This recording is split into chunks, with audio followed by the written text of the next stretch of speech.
بسم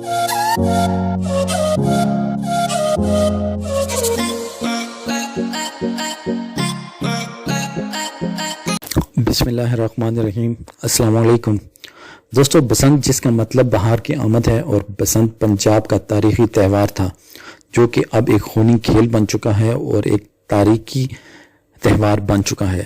میاں یوسف صلاح الدین جو کہ لاہور ہیریٹیج کمیٹی کے چیئرمین ہیں، ان کا کہنا ہے کہ بسنت کی ہسٹری 1000 سال پرانی ہے۔ یہ تہوار سب سے زیادہ جوش و خروش کے ساتھ لاہور شہر میں بنایا جاتا تھا۔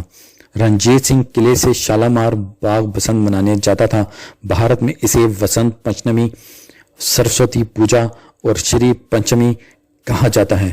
یہ اس بہار کے پہلے دن مناتے ہیں۔ بسنت پنچمی is also a festival that honors Saraswati the goddess of Hindus۔ اب بات کرتے ہیں کہ یہ بسنت ایک تحریکی تہوار کیسے بنا۔ مہاراجہ رنجیت سنگھ نے اسے انٹروڈیوس کرایا تھا 19ویں صدی میں۔ دوستو اس میں ایک بات یاد رہے، حقیقت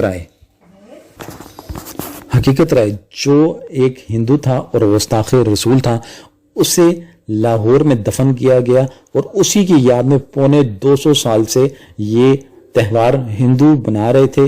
اور اسی گستاخ کی وجہ سے کیا ہم لوگوں میں یہ بات، ہم لوگوں کے اندر جو ایک وہ جو مومن کا جذبہ ہے وہ ختم ہو گیا کہ ہم ایک ہندو تہوار کو پرموٹ کر رہے ہیں، چاہے اسے ہمیں جتنا مرضی ہم لوگوں کو اسے انکم ہمیں آتی ہو، کچھ بھی آتا ہو، لیکن کیا ہم لوگوں کے جذبے ختم ہو گئے ہیں کہ ہم ایک کافر کی چیز کو، ایک کافر کے تہوار کو اپنا رہے ہیں، جبکہ قرآن نے بہت واضح کہہ دیا ہے جس نے کسی قوم کی مشابہت کی وہ ان میں سے ہے۔ اور اس کے باوجود ہم حقیقت رائے جسے لاہور میں دفن کیا گیا تھا 250 سال سے، اس کی یاد کے اندر، جو کہ گستاخ رسول ہے، صرف کم علمی کی وجہ سے، کیونکہ ہم لوگوں کو پڑھنے کا تو شوق ہے نہیں ہے۔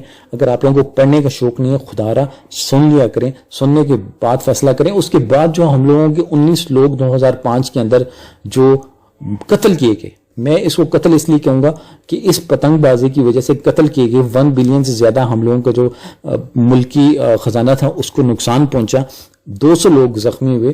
کیا یہ اتنی آسان بات ہے؟ 2005 میں اس پہ بین لگا دیا گیا، 2007 اور 2009 میں اسے بین اٹھا دیا گیا۔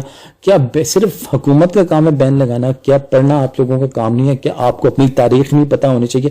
کیا آپ کو ان کی تاریخ نہیں پتہ ہونی چاہیے جو ان کی، یہاں تک کہ یہودی 10 محرم کا روزہ رکھتے ہیں، آپ صلی اللہ علیہ وسلم نے یہاں تک کہا 10 کا نہیں رکھنا، یا تو 9 یا 10 کا رکھیں، یا 10 اور 11 کا رکھیں۔